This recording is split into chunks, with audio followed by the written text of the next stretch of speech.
Hello everybody, के छ हजुरहरूको हालचाल? एकदम सन्चै आरामै हुनुहुन्छ होला भन्ने मनैबाट कामना गर्छु। म हजुरहरूको माझमा फेरि पनि सानो भ्लग ल्याएर आइसकेको छु।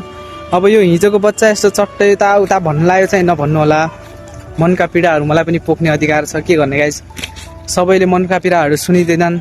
साथीहरू पनि आज छन् भोलि छैनन्। आज माया गर्नेले भोलि माया गर्दैन, त्यही त हो नि त।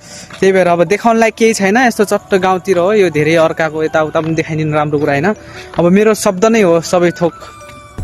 अब सकिँदैन सबैलाई खुसी बनाउन। मेरा पनि पहिला सुख दुःख पोख्ने साथीहरू थिए, अहिले यत्तिकै टाढा भएर गए। थाहा छैन अब मन दुखाए कि अब यत्तिकै केही भएर अब गए कि टाढा। अब बोल्नै मन गर्दैनन्। अब बोलाम भने पनि के बोलाम। अब कसैलाई कोही अब यसरी नबोल्न मन गरेर तर्केर गएको छ भने अब तिनीलाई घसी घसी पार्ने पनि मेरो पनि बानी छैन। सधैँ हाँसिराखौँ। म कसैको लागि नराम्रो चाहिँ भन्दैन। अब सानो मान्छेको सानी कुरा के त्यति ठुलो कुरा गर्न सक्दिनँ म। अब हजुरहरूको ह्याप्पी न्यू इयर कस्तो भयो? एकदमै यतातिर त चट्ट कामसाम थियो, अब यस्तै भयो। अब मेरो साथी पनि फाइनली भन्दा पनि आइसकेको छ। अब दुःख सुख जस्तो सस्तो कटाउने हो। अब तिहारतिर चट्ट हुन्छ, कहिले हुन्छ घरतिर चट्ट जाने हो। मम्मी बाबाको धेरै याद आइरहेछ। मेरो भाइहरू पुरा एकदम गाउँमा छन्, माया लागिरहेछ सबको। भाउजूहरू हुनुहुन्छ एकदम माया लाग्ने। मेरो फुपूहरू सबैलाई एकदम धेरै मिस गरिरहेछ यसले मनैबाट। के गर्ने अब, यो पहाड हेर्ने बस्ने काम गर्ने, काम पनि चलेको चली छ। अब चट्ट साँझतिर हल्का फुर्सद हुन्छ, त्यही भएर 6-7 बजेतिर आएको म यस्तै भिडियो बनाउन।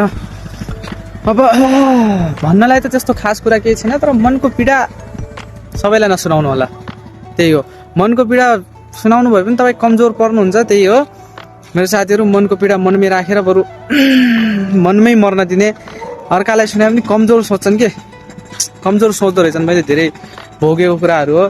आफ्नो माया ममता त्यसैलाई देखाउनु, आफ्नो माया ममता दया रिस त्यसैलाई देखाउनु जसले सहन सक्छ, जसले तपाईँलाई आमा जस्तो गरेर बुझ्छ। त्यस्तो मान्छेलाई आमा जस्तो गरेर त सायद मुस्किलै होला यो दुनियाँमा कसैले बुझ्ने, तर बुझ्छन् मान्छेहरूले। धेरै बुझ्ने मान्छेहरू मान्छेको जिन्दगीमा आन्छन्। त्यस्तो मान्छे खोज्नुहोस्, एकदम माया गर्ने, तपाईँहरूलाई बुझोस्। यो होइन जिन्दगीमा सबै आफूले चाहेको हुनुपर्छ भन्ने छैन, तर जे पाइएको छ त्यसलाई गुमाउने कोसिस नगर्नु होला। आफूले माया गरेको मान्छे चट्ट राख्नु आफूसँग, आफूलाई चाहने मान्छेहरू धेरै चाहिँदैन क्या। बुझिदिने 2-4 जना भएपछि बस चिलो। जिन्दगी हाँसोमा बित्छ जब मान्छे बुझ्ने मान्छेको साथ हुन्छ गरे क्या। हेर के गर्ने। अब यही 2 शब्द बोलेर हजुरहरूलाई पनि ब्लग पनि टुङ्ग्याउन चाहन्छु म। के भनौँ अरू, तपाईँहरूलाई हस् त, नमस्कार।